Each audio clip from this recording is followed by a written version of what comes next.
அனைவருக்கும் வணக்கம். இன்றைய தினம் மார்கழி மாதம் 18ஆம் நாள். நம்முடைய பதிவில் இன்றைக்கு மாணிக்கவாசக பெருமான் அருளிய திருவெண்பாவையில் உள்ள 18வது பாடலையும் பொருளையும் பார்க்கலாம் வாங்க.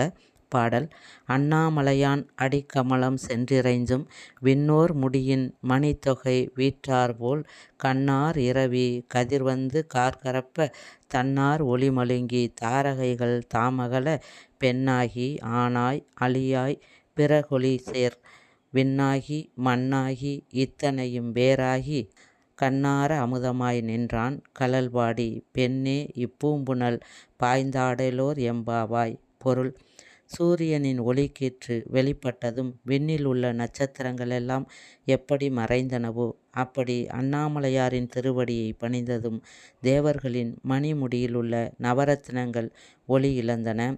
பெண்ணாக ஆணாக அளியாக என முப்பிரிவாகவும் திகழும் அவர் வானமாகவும் பூமியாகவும் இவை அல்லாத பிற உலகங்களாகவும் திகழ்கிறார். கண்ணுக்கு இனிய அமுதம்போல் தோன்றும் அவரது சிலம்பணிந்த திருவடிகளை புகழ்ந்து பாடி பூக்கள் மிதக்கும் இந்த குளத்தில் பாய்ந்து நீராடுங்கள். விளக்கம்: ஆணினம் பெண்ணினம் நீங்களாக அலி என்ற இனம் இருக்கிறது. இறை படைப்பின் அதிசயம் அது.